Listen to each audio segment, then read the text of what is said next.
Hello guys, તો જય શ્રી કૃષ્ણ બધાને. અને આજે તો આપણે બનાવવાનો હતો મસ્ત મજાનો ગુંદાનો સંભારો. કેમ કે અમિત મસ્ત મજાના તાજા તાજા ગુંદા લઈ આવ્યા હતા.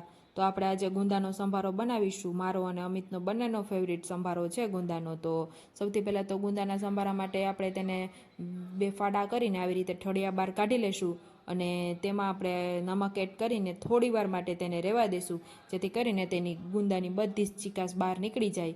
આવી રીતે જોઉં તમે નમક ભભરાવીને આપણે તેને રહેવા દેશું સાઈડમાં.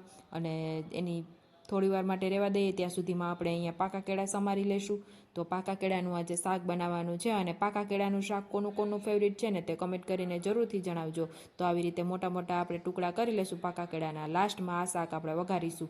અને અહીંયા હવે આપણે ગુંદાના સંભારાની વઘારવાની તૈયારી થઈ ગઈ છે. સૌથી પહેલાં તો સૂકી મેથી નાખી દીધી છે તેલમાં, અને રાઈ નાખી દીધી છે.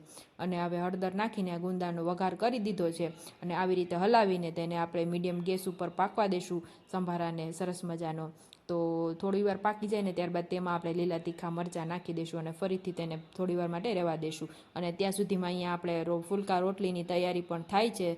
હવે ઓલમોસ્ટ રોટલી પણ થઈ જ ગઈ છે બધી. હવે તો બધું જ જમવાનું આપણું રેડી થઈ ગયું છે. હવે તો આપણે કેળાનું શાક છે ને ગરમા ગરમ જ મજા આવે. તો હવે આપણે લાસ્ટમાં કેળાનું શાક વઘારીશું.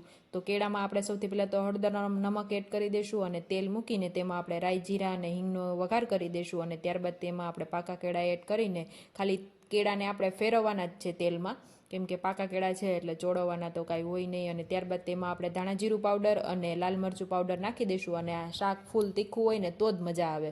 તો એકદમ તીખું અને લાલ ચટક કેળાનું શાક ગરમા ગરમ રેડી થઈ ગયું છે. હવે તો હું ને અમિત હવે બેસી જાય જમવા. અને આવા નવા મિની વ્લોગ જોવા માટે તમે વિડીયોને લાઇક, શેર અને ફોલો કરતા રહેજો.